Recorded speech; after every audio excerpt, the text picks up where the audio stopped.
تین گھر جہاں بیٹی کا رشتہ بالکل نہ کرے۔ الحمدللہ، تمام تعریفیں اللہ رب العالمین کے لیے ہے۔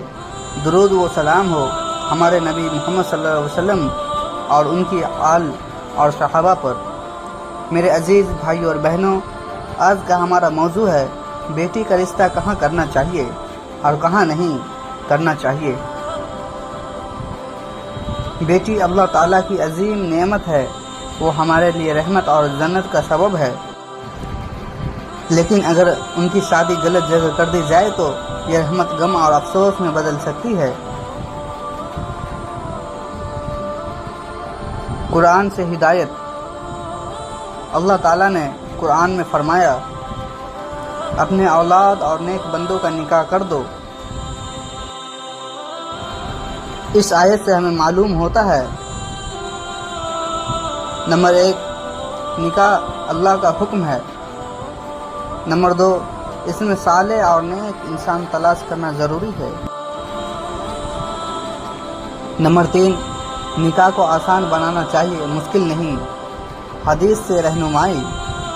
رسول اللہ صلی اللہ علیہ وسلم نے فرمایا، جب تمہارے پاس کوئی ایسا شخص رشتہ لے کر آئے جس کا دین اور اخلاق تمہیں پسند آئے تو اس کی شادی کر دو، اگر ایسا نہیں کرو تو زمین میں فتنہ اور بڑا فساد پھیل جائے گا۔ دوسری روایت میں فرمایا، عورت سے نکاح 4 وجہ سے کیا جاتا ہے، اس کے مال کی وجہ سے، اس کے حسن کی وجہ سے، اس کے خاندان کی وجہ سے اور ان کے دین کی وجہ سے، لیکن تم دین والی عورت کو ترجیح دو ورنہ گھاٹے میں رہو گے۔ یعنی نکاح کی اصل بنیاد دین اور اخلاق ہونا چاہیے۔ کن گھروں میں رشتہ نہ کرو۔ اب آتے ہیں اصل موضوع پر۔ 3 ایسے گھر جہاں بیٹی کا رشتہ بالکل نہ کیا جائے۔ نمبر 1، فاسق اور گنہگار گھر، جہاں نماز کی پرواہ نہ ہو، جہاں حرام کاروبار ہو، شراب، جوا، سود، رشوت، جہاں پردہ اور حیا کا ماحول نہ ہو۔ بیٹی ایسی ماحول میں جائے گی تو اس کا ایمان خطرے میں پڑ جائے گا۔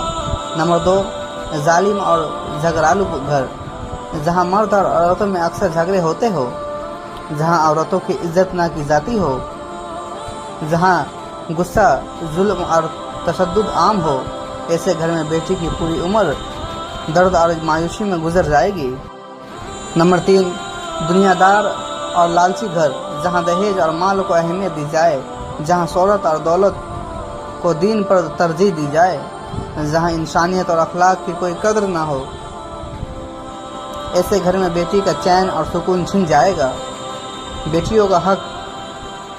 رسول اللہ صلی اللہ علیہ وسلم نے فرمایا، جس کے پاس بیٹیاں ہوں اور وہ ان کا اچھا پالن پوشن کرے اور اچھا سلوک کرے، وہ اس کے لیے جنت کا سبب بنے گا۔ بیٹیاں رحمت ہے، بوجھ نہیں۔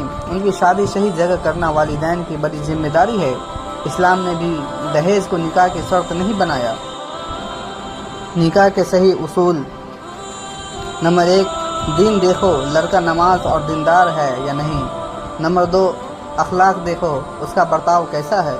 نمبر 3، ماحول دیکھو، گھر دینی ہے یا دنیا دار۔ نمبر 4، کمائی دیکھو، حلال سے کماتا ہے یا حرام سے۔ نمبر 5، لڑکی کی رضامندی دیکھو، اسلام میں لڑکی کی رائے بہت اہم ہے۔ واقعات اور حقیقتیں۔ نمبر 1، حضرت عمر رضی اللہ عنہ ہمیشہ ایسے لوگوں سے رشتہ کرتے تھے جن کا دین مضبوط ہو۔ نمبر 2، ایک عورت نے اپنی بیٹی کا رشتہ ایسے گھر میں کر دیا جہاں نماز کی پرواہ نہ تھی۔ بعد میں اسی عورت نے کہا، میری سب سے بڑی غلطی یہی تھی۔ نمبر 3، آج کے دور میں بہت سی بیٹیاں صرف دہیج اور دنیاوی ہوس کی وجہ سے دکھ اٹھا رہی ہے۔ آخری بات، رشتہ کرتے سمے صرف دین اور اخلاق کو دیکھو۔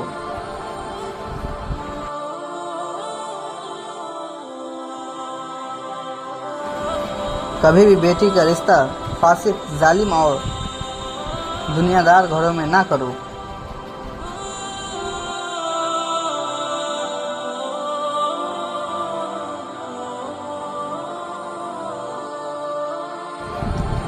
بیٹیاں اللہ کی رحمت ہے، انہیں بوجھ مت سمجھو۔ آسان نکاح کرو، رواجات اور دکھاوے سے بچو۔ تو ناظرین، ملتے ہیں کل اگلی ویڈیو ساتھ، تب تک کے لیے السلام علیکم ورحمۃ اللہ وبرکاتہ۔ خدا حافظ۔